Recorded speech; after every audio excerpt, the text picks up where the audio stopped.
What are we doing here? And where are we gonna go? It's like we just woke up one morning, and then it's welcome to the show.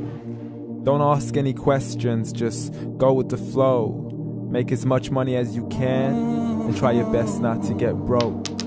Copy everything you see on the TV, from the hairstyles to the clothes, and don't think too often, just do exactly as you're told.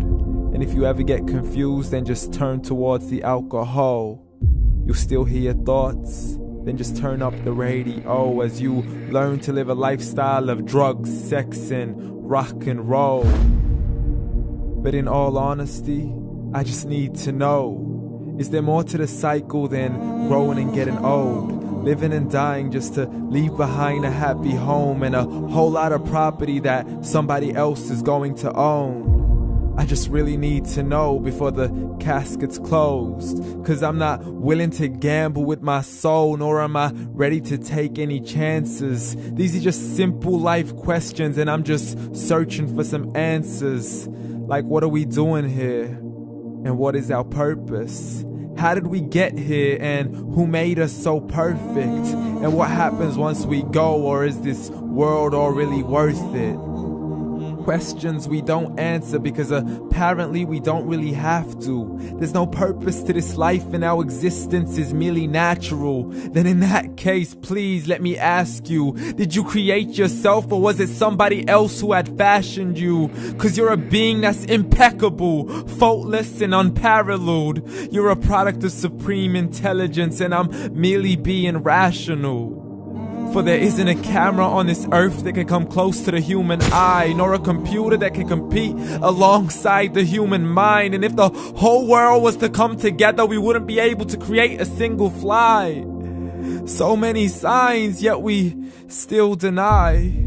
As science tries to justify that all this could come from none, when it's a simple sum. 0 plus 0 plus 0 cannot possibly ever give you 1. So from where did all this order come? But everything has its origins, a maker, a creator of its own. I mean, the only reason you're watching this video is because somebody had to press upload. So we can believe in the Big Bang, but I'd rather believe in He who caused it to explode. Allah, the creator of everything along with every single soul.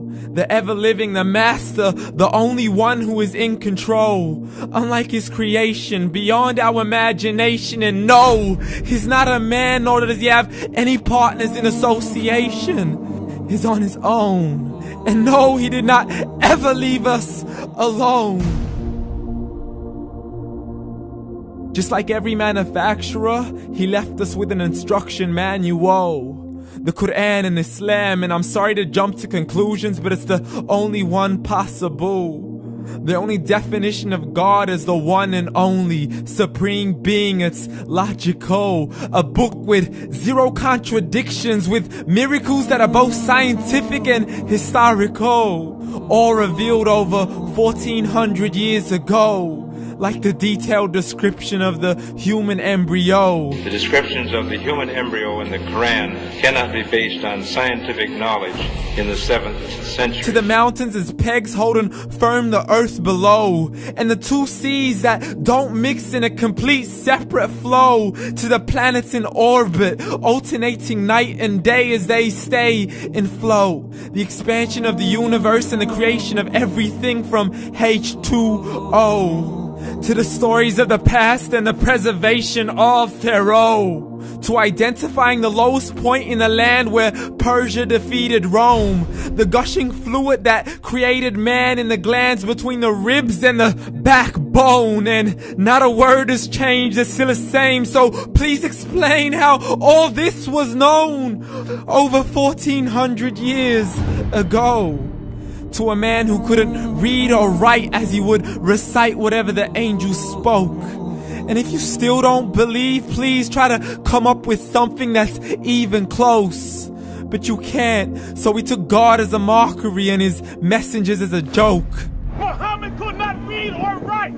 How somebody who can't read or write gonna start a religion? Dismissed his scriptures as legends and tales of the ancient folk as we live life according to our whims, desires, and hopes. saying this life is the only home we will ever know. We will live then die, then simply turn to bones. YOLO! Correction, after the grass dies, the rain arrives and it regrows, and Allah promises to do the same thing to your very soul and bring you back from your very fingertips to your toes, as the all-seeing supreme being watches us so close, and we are surely being tested in our wealth, our health, and our self, and everything that we've been blessed with. So believe, for we will surely be resurrected and be brought back to our Lord and account for every single deed, as He hands us our books and orders us to read. From the bad to the good and everything in between. You yourself are sufficient for your own accountability, so don't be mad at me. You are the one who thought He wouldn't come back to me. I gave you a whole life long to search after me, but you were busy in all that which was temporary. So read, and glad tidings to all those who believed. And if you disbelieve, read. And don't let that day be the first day you find out what your life really means. Read.